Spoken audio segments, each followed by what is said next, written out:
نہیں مجھے ذرا حیرت ہے کہ کیا اس کے اوپر ڈی جی صاحب آپ نے کوئی توجہ دی؟ آپ کیا کہہ رہے ہیں؟ اس کا مطلب یہ کہ میں اگر ایک جج کے اوپر کہوں کہ یہ جج 2 نمبر ہے، اس کا مطلب ساری جوڈیشری 2 نمبر ہے۔ اگر وہ کوئی کہے کہ پی ٹی آئی کے اندر ایک کوئی کرپٹ آدمی ہے تو میں کہوں تم نے ساری پی ٹی آئی کو کرپٹ کہہ دیا۔ اس میں کوئی لاجک ہے؟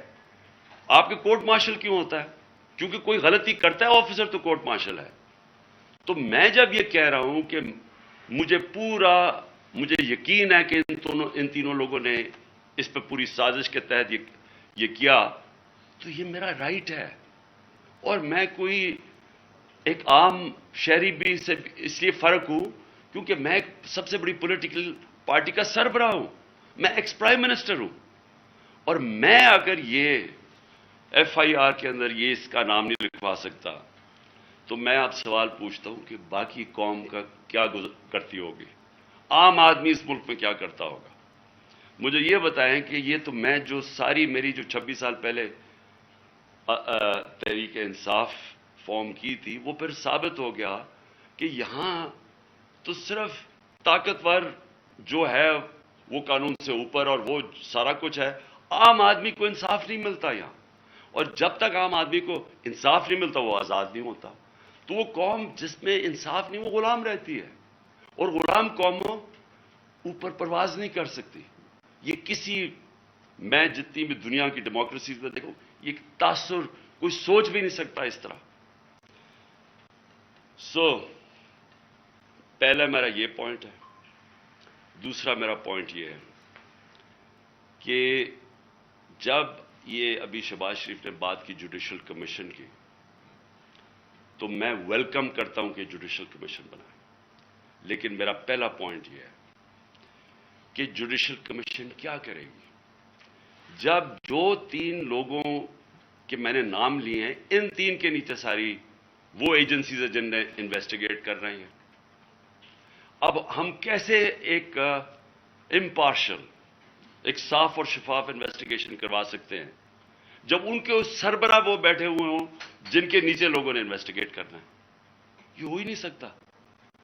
اس لیے میں نے یہ کہا تھا کہ یہ 3 ریزائن کریں تاکہ انویسٹیگیشن صحیح ہو سکے۔ ہو سکتا ہے میں غلط ہوں، لیکن مجھے اس ملک کے اندر ایک صاف اور شفاف انویسٹیگیشن چاہیے۔ اور انویسٹیگیشن اس لیے کہ میں پہلے بھی یہ پورا اس کا ایک پیٹرن ہے۔ یہ نہیں کہ میں نے ایک دم اٹھا کے کہہ دیا کہ یہ فلانا اس میں انوالوڈ ہے۔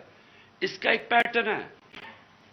پہلے ایک ویڈیو نکلتی ہے جس میں مجھے یہ بنایا جاتا ہے کہ میں کوئی مذہب کی توہین کر رہا ہوں۔ وہ کدھر سے نکلتی ہے وہ اس انویسٹیگیشن میں پتہ چلنا چاہیے۔ وہ کون نکالتا ہے؟ وہ پھر اس کو کون اٹھاتا ہے؟ ایک وہ جرنلسٹ اٹھاتا ہے جس کی افیلیشن ایک پارٹی سے ہے، یہ انویسٹیگیشن میں آئے گی۔ اس کے بعد کون پریس کانفرنس کرواتا ہے؟ مریم صفدر، وہ اورنگزیب اور جاوید لطیف سے، اور وہ مجھے کہتے ہیں کہ میں نے مذہب کی توہین کی ہے اور وہ ویڈیو دکھاتے ہیں۔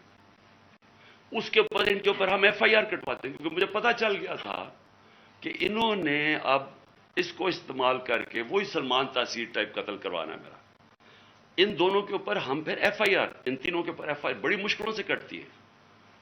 اس کے بعد میں پبلک میں جا کے جلسوں میں اور انٹرویوز میں بتاتا ہوں کہ ان کی سازش کیا ہے، انہوں نے کس طرح استعمال کرنا ہے یہ ایک دینی انتہا پسند، اور اس نے جنون میں آ کے مار دیا کیونکہ میں نے مذہب کی توہین کی۔ کوئی ایکشن نہیں لیا جاتا۔ اور پھر کیا ہوتا ہے جب میرے اوپر یہ واردات ہوتی ہے؟ آپ صرف اس کے بعد دیکھ لیں کہ اس کے بعد ہوتا کیا ہے۔ کون سے لوگ تھے جو امیڈیٹلی ریئیکٹ کرتے ہیں؟ ابھی ایف آئی آر ہی نہیں کٹی، ابھی شروع ہی ہوئی ہے بات اور ایک دم سٹیٹمنٹس آنی شروع ہو جاتی ہیں کہ جی عمران نے کسی مذہب کی توہین کی ہے۔ میرے سامنے یہ سارے ہیں کہ ذرا دیکھیں وہ لوگ جو کہ ہمارے یعنی دوسری پارٹی سے افیلیشنز ہیں، وہ ایک دم ان کی ٹویٹس آنی شروع ہو جاتی ہیں، یعنی ابھی کوئی انویسٹیگیشن نہیں ہوتا اور وہ سارے یہی کہتے ہیں کہ ایک انتہا پسند نے کیا ہے. ایک 6:01 پہ ایک ٹویٹ آتی ہے. وہ جس نے سب سے پہلے میرے اوپر یہ ساری کیمپین شروع کرتا ہے، مذہب کی توہین وقار ستی، وہ 6:02 پہ اس کی مرتضیٰ سلنگی کی 2 منٹ پہ ٹویٹ آتی ہے. حامد میر کی 6:03 پہ آتی ہے. جیو نیوز کی 6:04 پہ آتی ہے. سما 6 اس کی بھی 6:04. اس کے بعد یہ ہوتا کیسے ہے؟ وہ لوگ جو ایک دم ریئیکٹ کرتے ہیں، جو کہ ایک سکرپٹ کے اوپر چل رہے ہیں. نہیں، اس کے علاوہ کیا ہوتا ہے؟ وہ کیسے ہوتا ہے کہ گورنمنٹ ہماری، پولیس ہماری، لیکن اس کا انٹرویو کروا کے اور وہ لیک کیا جاتا ہے. وہ جو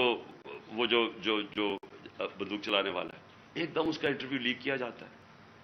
کون؟ پولیس. ہم پولیس سے پوچھتے ہیں، وہ کہتے ہیں جی ہم کیا کریں، ہمیں پیچھے سے پریشر تھا. آئی جی، وہ آئی جی سے پوچھا جی آپ بتائیے کیسے یہ لیک ہوئی؟ وہ کہتا ہے جی ہیک ہو گئی. ایک کے بعد دوسرا جھوٹ بولا جاتا ہے. کون لوگ یہ انٹرسٹڈ تھے ایک دم اس کو بند کروانے؟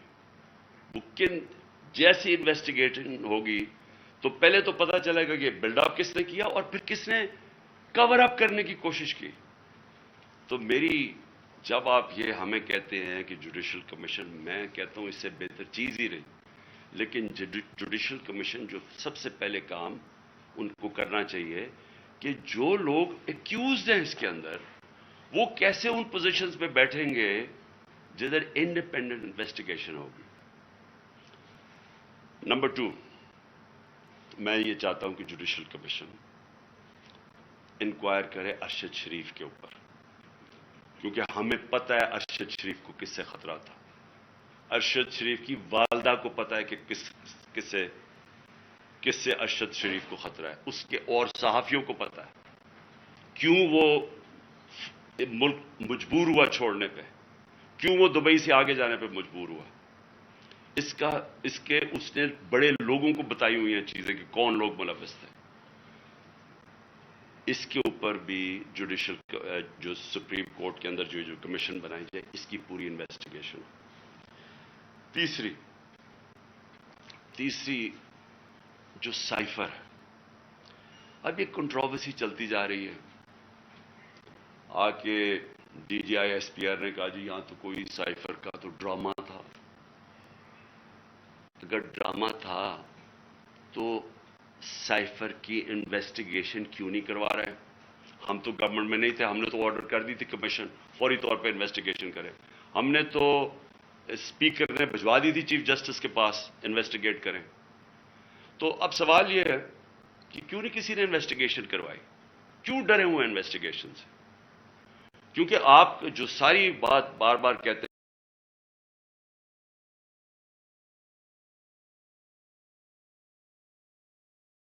آتے رہتے ہیں ایسے سائفر. میں ایک ملک دنیا میں نہیں جانتا جدھر اس طرح کا کوئی سائفر آئی جی ایمبیسڈر کو، پرائم منسٹر کو ہٹا دو. تو کیوں نہیں اس کے اوپر آگے بات ہوئی؟ جب نیشنل سیکیورٹی کاؤنسل کہہ رہی ہے کہ مداخلت ہوئی ہے اور ڈیمارچ کر رہی ہے، تو آئی ایس پی آر کیوں کہہ رہا ہے کہ جی یہ تو کوئی ڈرامہ ہوا ہے؟ تو چیف جسٹس صاحب، یہ بڑا سیریس چیز ہے. اس کے اوپر آپ کے پاس سائفر آیا ہوا ہے. یہ ملک کے اندر ہو سکتا ہے کہ یہ نہ سازش ہو جو یہ کہتے ہیں، لیکن جب تک آپ انویسٹیگیشن نہیں کریں گے پتہ کیسے چلے گا کہ مداخلت تھی یا سازش تھی؟ اور چوتھی جو میں سمجھتا ہوں کہ اس ملک کی تاریخ کی سب سے شرمناک چیز ہوئی ہے، اس کے اوپر چیف جسٹس صاحب اور یہ جوڈیشل کمیشن بیٹھ کے ضرور انکوائری کریں. پہلے اعظم خان سواتی کو جس طرح انہوں نے پوتے اور پوتیوں کے سامنے مارا، اس نے ہر فورم پہ یہ بولا ہے کہ اس کو پہلے آ کے پکڑ کے مارا صبح کے 3 بجے، پھر اس کو ایجنسیز کے، اور اس نے نام لیا ہے اس کا، یہ dirty Harry major general Faisal, اس کا نام لیا ہے کہ اس نے اور اس کے بعد آئی ایس آئی کو ہینڈل کیا جو اس کے نیچے تھی، اور اس کو ننگا کر کے مارا، اور ننگا کر کے مار کے اس کو کہہ رہے تھے کہ یہ بتاؤ یہ عمران خان سے بھی یہ ہوگا، اور جب اس کو تکلیف ہو رہی تھی وہ ہنس رہے تھے۔ ایک یہ شرمناک ہے کہ پاکستان کے سینیٹر کو ایک تنقید کر دی۔ ساری دنیا میں جو پاکستان ایک بنانا ریپبلک کی طرح ایک کمپیئر ہوتا ہے کہ کیا کس طرح کا ملک ہے کہ ایک سینیٹر کو ایک تنقید کے اوپر کیا، باہر تو کوئی نہیں انڈرسٹینڈ کرتا ہے۔ لیکن جو اس سے بھی شرمناک چیز ہے، جو ساری پاکستانی قوم ہل گئی ہے، وہ ہے جو انہوں نے ویڈیو بھیجی ہے اعظم سواتی کی بیوی کو۔ میں سمجھتا ہوں کہ چیف جسٹس صاحب اس کے اوپر پوری تحقیقات کریں۔ وہی لوگ جو کہ وہ یوزول سسپیکٹس جو کور اپ کرنے کے لیے اب یہ میرا بھی یہ اسیسینیشن اٹیمپٹ کور اپ کر رہے ہیں اور اب بھی کر رہے ہیں، وہ کہہ رہے ہیں کہ جی وہ کوئی جعلی ویڈیو ہے، جی وہ کوئی فیک ویڈیو ہے۔ اعظم سواتی کے پاس اوریجنل وہ آئی ہوئی ہے، جدھر سے وہ بھیجی گئی ہے، جس نمبر سے بھیجی گئی ہے، ان کے پاس وہ پوری وہ ویڈیو ہے جس کے اندر وہ دکھایا جا رہا ہے، اور وہ فیک نہیں ہے۔ اور اعظم سواتی نے مجھے رات کال کر کے کہا کہ وہ سپریم کورٹ کے باہر وہ وہاں بیٹھ کے احتجاج کریں گے، دھرنا دیں گے، وہ ڈیمانڈ کریں گے کہ سپریم کورٹ ان کو جسٹس دے۔ سپریم کورٹ کی لاجز، جوڈیشل لاجز تھی کوئٹہ کے اندر جدھر یہ ویڈیو بنائی گئی ہے۔ یہ ساری قوم آج سپریم کورٹ کی طرف دیکھ رہی ہے۔ اعظم سواتی نے فیصلہ کیا کہ وہ وہاں باہر دھرنا دے گا، ہمارے سارے پی ٹی آئی کے سینیٹرز اس کے ساتھ بیٹھیں گے، وکلا کے آرگنائزیشنز کے لوگوں کو دعوت دی ہوئی ہے، وہ آپ آ کے وہاں بیٹھیں اور ڈیمانڈ کریں کہ یہ ملک ہمارا اگر یعنی کدھر گرتا جا رہا ہے، کہ اس انتہا کے اوپر پہنچ گئے ہیں لوگ بلیک میل کرنے کے لیے، کنٹرول کرنے کے لیے۔ یہ اس طرح ہے کہ جس طرح کوئی لائن سے ہٹے گا تو اس کو بلیک میل کرنے کے لیے کوئی نہ کوئی چیز سامنے کر دیں گے۔ اس انتہا پہ بھی کوئی نہیں سوچتا تھا وہ گر جائیں گے کہ میاں بیوی کی ویڈیو بنا کے انہوں نے اس کی بیوی کو بھیج دی۔ میں سمجھتا ہوں کہ یہ ایک ہر ملک کی تاریخ میں ایک ڈیفائننگ مومنٹ آ جاتا ہے۔ یہ وہ مومنٹ آ گیا پاکستان میں۔ میری ریکویسٹ یہ ہے کہ سارا جو ہمارا جسٹس سسٹم ہے، جو ہمارا انصاف کا نظام ہے، اس کی پوری ایک کریڈیبلٹی ایٹ سٹیک ہے۔ اگر اس نے اپنی عزت کروانی ہے پاکستان میں تو اس کو اب کھڑا ہونا پڑے گا کمزور کے ساتھ، رول آف لا امپلیمنٹ کرنا پڑے گا۔ یہ نہیں ہو سکتا کہ ایک یہاں جو مرضی کر لیں، کہ ایک کوئی آفیسر بیٹھا ہوا آئی ایس آئی کا وہ اس طرح کی نیچ حرکتیں کرے اور اس کو ہاتھ بھی نہ کوئی اس کو کہے تو وہ آئی ایس پی آر کہہ دے کہ جی فوج کی توہین کر دی ہے، اس کو کچھ اور کچھ کہے تو جی ملک کی سیکورٹی کو کچھ ہو گیا، آپ کے اوپر جی سیڈیشن چارج لگ جائے گا، عمران خان کے اوپر غداری لگ جائے گی، جو مرضی لگانا لگائیں۔ میں یہ ڈیمانڈ کرتا ہوں کہ اس قوم کو جسٹس چاہیے۔ ہم غلام نہیں ہیں، ہمیں ایک آزاد قوم بنایا گیا تھا 1947 میں۔ ہمارے لیڈر قائد اعظم محمد علی جناح نے ہمیں آزاد کروایا تھا انگریز کی غلامی سے۔ تب انگریز اوپر ہوتا تھا قانون کے، ہم غلام ہوتے تھے۔ اب پاکستان تو آزاد ملک بنا ہوا ہے، ہمارا آئین ہمیں آزادی دیتا ہے، کیوں نہیں ہماری عدالتیں ہماری رائٹس کو، ہماری آزادی کو، ہماری ڈگنیٹی کو کیوں نہیں پروٹیکٹ کر رہی؟ اور یہ اگر اعظم سواتی سے جو یاد رکھیں، سینیٹر ہے پاکستان کا، ایک کامیاب بزنس مین جو کامیاب باہر پیسے کما کے پاکستان آیا ہوا ہے، اس سے یہ ہو رہا ہے۔ ایک prime minister, ex prime minister ایک ملک کا ایف آئی آر نہیں رجسٹر کروا سکتا، کیونکہ جناب وہاں وہ طاقتور حلقے ہیں جو ان کو کوئی ملک کا قانون ہی نہیں ہاتھ لگا سکتا، وہ کوئی غلطی نہیں کر سکتے۔ اگر فوج کے اندر اس طرح کے لوگ ہیں اور ان کے اوپر آپ ایکشن لیتے ہیں، یہ فوج کی بہتری ہے۔ اگر آپ اپنے اداروں کے اندر کوئی بھی کرپٹ یا جرائم پیشہ لوگوں کو نکالتے ہیں، آپ کے ادارے مضبوط ہوتے ہیں۔ اکاؤنٹیبلٹی سے ساری دنیا جانتی ہے کہ جمہوریت کی کامیابی اس لیے ہے کہ جمہوریت میں اکاؤنٹیبلٹی ہے۔ جو ساری برطانیہ کی جمہوریت جو ہم نے اپنائی ہوئی ہے، اس کی بنیاد تھی میگنا کارٹا میں. میگنا کارٹا کیا تھی کہ طاقتور کو بادشاہ کے اوپر بھی قانون لاگو کرو، نہیں تو وہ قانون کے اوپر تھا. تو وہ ساری سٹرگل جو ڈیموکریٹک سوسائٹیز کی ہوتی ہیں وہ رول آف لا کی ہوتی ہیں کہ قانون کے سامنے سب ایک برابر.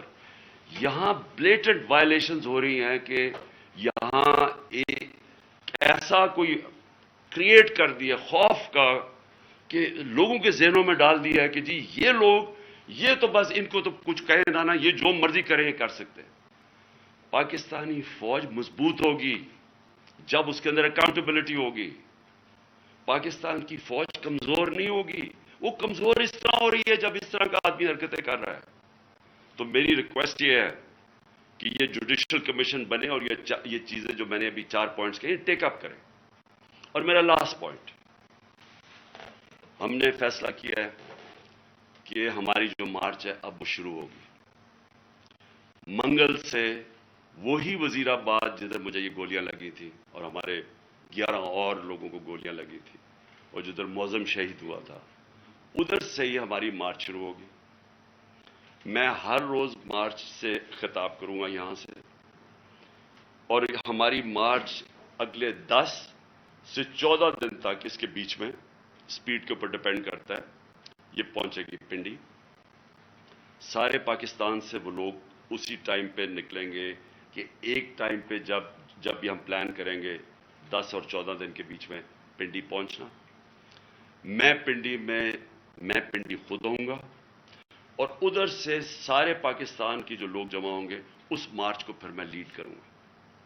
اور میں یہ اپنی ساری قوم کو آج کہنا چاہتا ہوں کہ آپ ساروں نے ایک چیز سمجھ لینی ہے کہ اگر ہم یہ خوف کے اندر آ کے، اور ہم نے یہ جو میں بار بار کہتا ہوں کہ لا الہ الا اللہ، کوئی نہیں ہے خدا سوائے اللہ کے، یہ ہمیں آزاد کرتا ہے، یہ ہمارا کلمہ ہمیں آزاد کرتا ہے.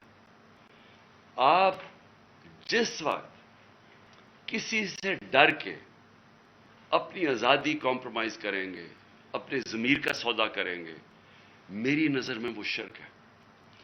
یہ ساری قوم کے لیے آپ کہ ہمیں اب اس وقت سب کو یہ اپنا خوف ہٹانا چاہیے اور بتانا چاہیے کہ ہم انسان ہیں، ہم بھیڑ بکریاں نہیں ہیں.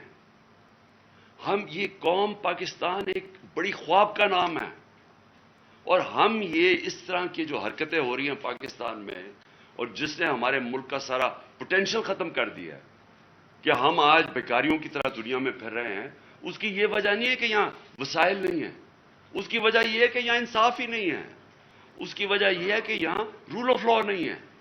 اور اس لیے یہ وقت ہے حقیقی آزادی لینے کے لیے. آپ میرے ساتھ سب آئیں، سارے پہنچے. جب میں انشاءاللہ پنڈی سے شروع کروں گا، اپنی پارٹی کو جوائن کروں گا، جب یہ سب ہماری جی ٹی روڈ سے شاہ محمود قریشی لے کے آ رہے ہوں گے، اور پھر باقی ہمارے لیڈرز پرویز خٹک کے پی سے اور سارے ہمارے لیڈرز ایک پورا انسانوں کا سمندر لے کے آ رہے ہوں گے پنڈی، اور پنڈی سے انشاءاللہ میں لیڈ کروں گا اور اس کے بعد ہم آگے جائیں گے. تو میں اپنی قوم کو آخر میں کہنا چاہتا ہوں کہ لا الہ الا اللہ، کوئی نہیں ہے خدا سوائے اللہ کے. اس کا فیصلہ ہوتا ہے جب وہ اوپر لے کے جانا ہوتا ہے. اس نے کوئی آپ کو اس سے پہلے نہ اوپر لے جا سکتا ہے. اس کا جب فیصلہ ہو جاتا ہے نہ ایک منٹ آگے نہ پیچھے ہوتا ہے. یہ جب آپ کا ایمان ہو جاتا ہے آپ آزاد ہو جاتے ہیں. اس لیے یہ خوف کو ختم کریں کہ ڈرا کے دھمکا کے ہم یہ کر دیں گے وہ کر دیں گے اور ساری قوم کو اس طرح بھیڑ بکریوں کی طرح رکھنا، یہ کوئی زندگی نہیں ہے. میں بار بار کہہ رہا ہوں کہ میرے لیے غلامی کی زندگی سے بہتر موت ہے. اور میں یہ چاہتا ہوں کہ جب ہم سب میں یہ اسپرٹ آ جائے، یہ پھر ایک قوم وہ بنے گی جو اب تک نہیں بن سکی. پاکستان زندہ باد. ایاک نعبد و ایاک نستعین. میں آج اپنی پارٹی سے بھی اپنی قوم سے